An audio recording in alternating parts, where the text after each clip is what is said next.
नमस्कार, मैं भावना ठाकुर और आप देख रहे हैं कोहराम लाइव। 10 साल की सजा काटकर जेल से बाहर आए राजमोहन पोलू और एक शख्स की गोली मारकर हत्या कर दी गई। दोनों की लाशें एक ही जगह पर पाई गई। मारे गए दूसरे शख्स की पहचान नहीं हो पाई है। राजमोहन पोलू कुछ रोज पहले ही जेल से बाहर आया था। पलामू के चैनपुर थाना क्षेत्र के शाहपुर गाँव में अपने घर में रह रहा था। बुधवार को दिन के उजाले में अज्ञात बदमाशों ने घर में घुसकर राजमोहन पोलू और उसके साथ रहने वाले शख्स पर गोलियों की बौछार कर दी। दोनों मौके पर ही मारे गए। इस दुस्साहसिक दोहरे हत्याकांड को चैनपुर थाना क्षेत्र में अंजाम दिया गया। घटना की खबर पाकर मौके पर पलामू की एसपी रेशमा रमेशन, सदर एसडीपीओ मणिभूषण प्रसाद एवं चैनपुर थाने के इंस्पेक्टर जीतराम महली पहुंचे। एसपी रमेशन ने मीडिया को बताया कि राजमोहन ने एक मजदूर की गोली मारकर हत्या कर दी थी। वहीं उसने एक गाय को भी गोली मार दी। पुलिस अनुसंधान में राजमोहन पोलू को दोषी पाया गया था। कोर्ट ने मामले पर सुनवाई करते हुए राजमोहन पोलू को 10 वर्ष की सजा सुनाई थी। शराब घोटाला मामले में ईडी की गिरफ्तारी के खिलाफ दिल्ली के सीएम अरविंद केजरीवाल की याचिका पर आज दिल्ली हाई कोर्ट में फिर सुनवाई हुई। केजरीवाल की तरफ से वरिष्ठ अधिवक्ता अभिषेक मनु सिंघवी ने अपना पक्ष रखा तो ईडी की तरफ से एएसजी एसवी राजू ने अदालत में अपनी दलीलें पेश की। तमाम दलीलों को सुनने के बाद दिल्ली हाई कोर्ट द्वारा केजरीवाल को ईडी की हिरासत से राहत नहीं मिली। इसके अलावा कोर्ट ने ईडी को नोटिस जारी कर 2 हफ्तों में जवाब तलब किया है। अब इस मामले की अगली सुनवाई 2 अप्रैल को होगी। वहीं कल केजरीवाल की ईडी रिमांड खत्म हो रही है। हजारीबाग पुलिस ने 5 बदमाशों को धरा है। इनके नाम सुलेंद्र गंजू, एरियल सिंह भोक्ता उर्फ एरियल गंजू उर्फ बबलू भोक्ता, राजेश गंजू उर्फ बंधन गंजू, सुनील यादव और प्रिंस कुमार सिंह बताए गए। हजारीबाग के बड़का गांव थाना के बलोदर गांव में लेवी के चक्कर में पक्की सड़क एवं पुल निर्माण का काम कर रहे लाल कंस्ट्रक्शन में कार्यरत जेसीबी को अज्ञात अपराधियों के द्वारा जलाने की कोशिश और फायरिंग की गई थी। उक्त कांड में इन सभी बदमाशों की संलिप्तता पाई गई। पुलिस ने इनके पास से 2 देसी कट्टा, 303 राइफल की गोलियां, 0.315 की 5 जिंदा गोलियां, धमकी में इस्तेमाल एक मोबाइल बरामद किया है।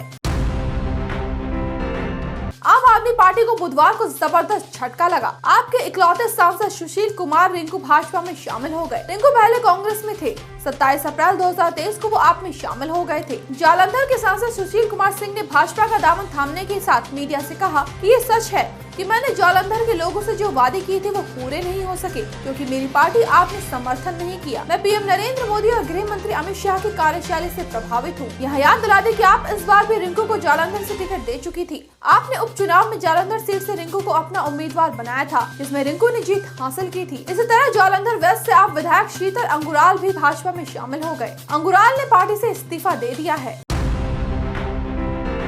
कोलकाता एयरपोर्ट पर एक बड़ा हादसा टल गया। इंडिगो एयरलाइंस का पंख एयर इंडिया एयरक्राफ्ट के पंख से जा टकराया। इंडिगो की फ्लाइट टैक्सीवे से गुजर रही थी, तभी एयरक्राफ्ट का हिस्सा एयर इंडिया के एयरक्राफ्ट से टकरा गया। बुधवार को हुए इस हादसे में किसी तरह के नुकसान होने की खबर नहीं है। इंडिगो का विमान क्लियरेंस का इंतजार कर रहा था। इंडिगो प्रवक्ता ने मीडिया से कहा कि कोलकाता हवाई अड्डे पर इंडिगो के एक विमान और दूसरे विमान के बीच मामूली टक्कर की सूचना मिली है। प्रोटोकॉल के अनुसार विमान निरीक्षण और आवश्यक कार्रवाई के लिए खाड़ी में लौट आया। नतीजतन कोलकाता और दरभंगा के बीच इंडिगो की उड़ान में देरी हुई है। इंडिगो प्रवक्ता ने बताया कि सभी यात्रियों को जलपान उपलब्ध कराया गया है। यात्रियों को देरी और असुविधा को कम करने के लिए एक वैकल्पिक विमान की व्यवस्था की गई है। घटना की रिपोर्ट उचित समय पर डीजीसीए को सौंपी जाएगी।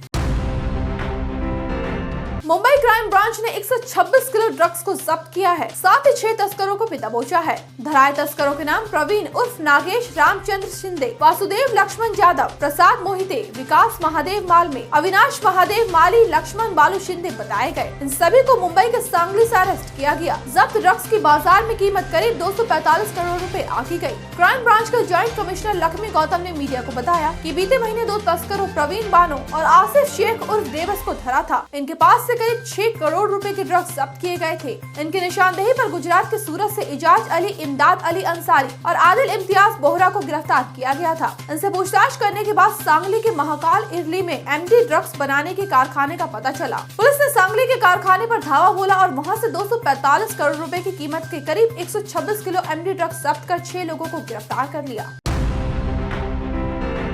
पूर्व मंत्री गायत्री प्रसाद प्रजापति के 13 ठिकानों पर ईडी ने एक साथ छापामारी की है। गायत्री की अब तक 50 करोड़ रुपए की संपत्ति जब्त की गई है। वहीं 44 लाख रुपए नकद एवं बेनामी संपत्तियों के दस्तावेज मिले हैं। ये छापेमारी लखनऊ, दिल्ली, मुंबई और अमेठी में की गई। अमेठी में गायत्री के आवास पर छापे के दौरान उनकी विधायक पत्नी महाराजी प्रजापति और बेटा अनुराग और बाकी परिजन मौजूद थे। ईडी ने महाराजी से संपत्तियों के बारे में पूछताछ शुरू की तो वो बेहोश हो गई। उन्हें जिला अस्पताल भेजा गया, जहाँ से शाम को लखनऊ ट्रॉमा सेंटर रेफर कर दिया गया। महिला मित्र गुड्डा देवी के अमेठी के ठिकाने पर छापे के दौरान अधिकारियों ने नोट गिनने वाली 2 मशीनें भी मंगाई। वहां करीब 2 घंटे तक नोटों की गिनती चली। रात करीब 9 बजे ईडी की टीम वहां से बाहर निकली। गायत्री के दामाद के फ्लैट को भी खंगाला गया। खनन घोटाले में ईडी अब तक गायत्री की 50 करोड़ 37 लाख रुपए की संपत्तियों को जब्त कर चुकी है। ये संपत्तियां अमेठी, लखनऊ, मुंबई, दिल्ली आदि शहरों में खरीदी गई थी। इनमें मुंबई में गायत्री द्वारा 25 करोड़ में खरीदा गया आलीशान विला और 4 फ्लैट भी शामिल है, जिनकी वर्तमान बाजार में कीमत 100 करोड़ से अधिक है। गायत्री वर्तमान में लखनऊ जेल में गैंग रेप के मामले में सजा काट रहा है। इस साल का पहला सूर्य ग्रहण 8 अप्रैल को लगने वाला है। ये सूर्य ग्रहण रेवती नक्षत्र और मीन राशि में लगेगा, जिसकी शुरुआत रात 9:12 पर होगी, वहीं देर रात 1:25 पर खत्म होगा। 54 साल बाद यह पूर्ण सूर्य ग्रहण लग रहा है। ये सूर्य ग्रहण नवरात्रि से एक दिन पहले यानी चैत्र अमावस्या पर लगने जा रहा है। ये सूर्य ग्रहण कुछ राशियों के लिए खुशियाँ लेकर आने वाला है। लकी राशियों के अच्छे दिन शुरू होंगे। नौकरी, व्यापार, परिवार और हर क्षेत्र में बेहतर कामयाबी मिलेगी। मकर, वृषभ, मेष को कुछ ज्यादा ही फायदा होने वाला है। यहाँ मुहैया सूचना सिर्फ मान्यताओं और जानकारियों पर आधारित है। यहाँ ये बताना जरूरी है कि kohramlive.com किसी भी तरह की मान्यता जानकारी की पुष्टि नहीं करता है। ऐसे ही दिन भर की बड़ी खबरों के लिए जुड़े रहिए kohramlive.com के साथ।